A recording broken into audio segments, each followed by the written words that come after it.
नमस्ते आप सभी को। बदले की भावना से की गई पार्टी एकता को सोचा कि मैं भी बधाई दे दूं। बहुत सारे दोस्त, बहुत सारे लोग अपने फेसबुक के स्टेटस से बधाई दे रहे हैं, कंग्रेचुलेसन्स, बधाई जैसे शब्द का इस्तेमाल कर रहे हैं। समाजवादी पार्टी फोरम और राजपा ने जो ऐसी परिस्थिति में एकता किया है, ऐसी परिस्थिति मतलब देश और दुनिया कोरोना जैसे महामारी से लड़ रहा हो, तो ऐसे परिस्थिति में भी ये दो नेताओं को, दोनों पार्टी के नेताओं को पार्टी एकता मतलब पार्टी को बढ़ावा देना ज़रूरी लगा।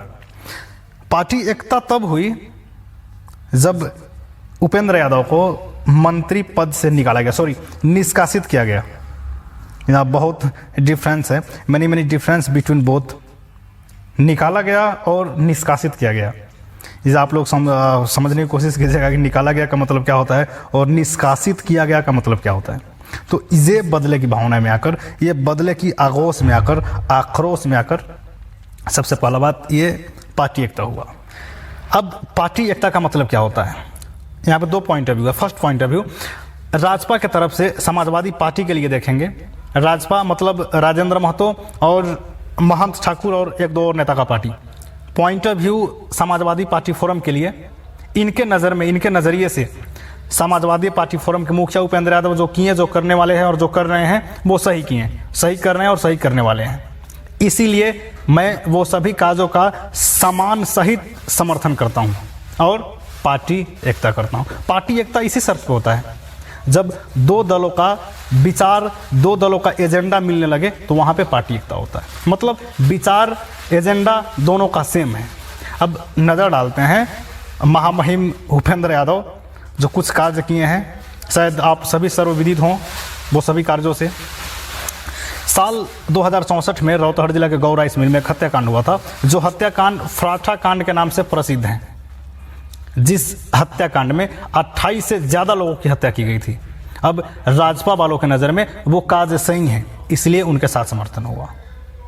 दूसरी बात, राम मनोहर यादव, जिस टाइम उपेंद्र यादव उप प्रधानमंत्री थे, तराई में आए थे, तो उस समय राम मनोहर यादव नाम का एक शख्स, एक इंसान, एक आदमी, लोकतंत्र है भाई, सभी को अपना अपना स्वतंत्रता है विचार रखने का, सेम उसी तरह उसने काला झंडा दिखाया था उनको, यानी कि उपेंद्र यादव को। तो ये काला झंडा दिखाने के जुर्म में हवालात में डाल के पुलिस के सहारा लेकर इतना मारा गया कि उनकी हवालात में मौत हो गई। अब राजपा वालों के नज़र में ये काम सही है।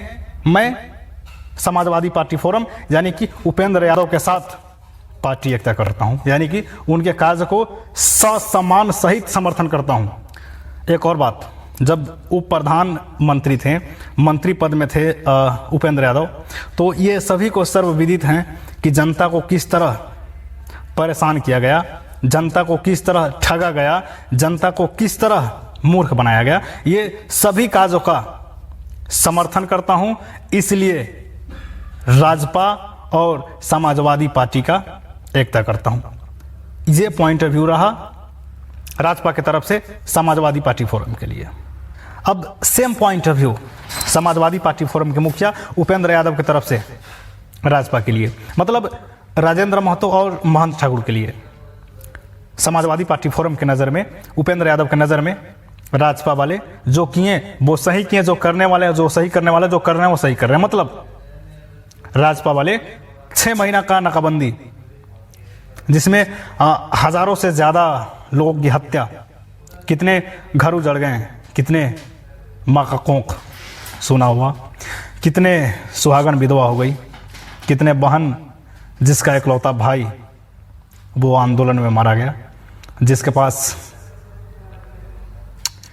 सिर्फ राखी है भाई का, वो कलाई नहीं जिस पे वो राखी बांध सके।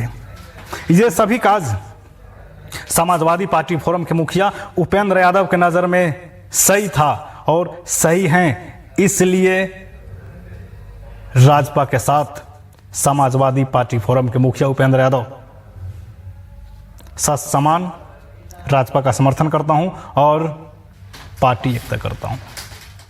अब ये दोनों पार्टियां का बैकग्राउंड विश्लेषण के बाद ये बात सामने निकल कर आता है कि इनका विचार पहले भी सेम था। मतलब सर्वसाधारण को आंदोलन के लिए भ्रमित करना, आंदोलन करवाना और उनकी हत्या। और उसके बाद जब सरकार में हो और पावर में हो तो अपने ही मुल्क के लोगों पे, अपने ही प्रांत के लोगों पे, अपने शान शौकत के लिए अत्याचार और जुर्म करना। कुछ गलतियां आप और मेरा भी है ये कि हम लोग निर्णय लेने में कन्फ्यूज हो जाते हैं। किसी को एक बार गलत ठहरा दिए, एक बार किसी को गलत ठहरा दिए, डिक्लेयर किया कि ये गलत हैं, तो उसके बाद जब वो बहरूपिया अलग अपना रूप लेकर आते हैं तो उनको हम लोग समर्थन करने लगते हैं। सबसे बड़ा कमी आपका और मेरा यही है। तो आज के बाद दृढ़ संकल्प हो जाइए कि ये लोग जो किए हैं और करने वाले हैं, ना तो पहले जनहित में था और ना आगे जनहित में होगा। जो गलत किया है वो आगे भी गलत ही करेगा। अब मैं कंफ्यूज हूं कि इसको क्यों बधाई देना चाहिए, किस लिए कंग्रेचुलेशंस लिखना चाहिए, किस लिए अपने फेसबुक स्टेटस, फेसबुक वॉल पे ये दोनों महारथ पार्टियों के लिए शुभकामना संदेश लिखा जाए। आई होप आप लोग को भी जो मैं बोला वो समझ में आया होगा, और जिन दोस्तों को ये समझ में आ गया हो दूसरे की जानकारी के लिए शेयर कर दीजिएगा। ना समझ में आए फिर भी शेयर कीजिएगा, हो सकता है दूसरे को समझ में आए। धन्यवाद।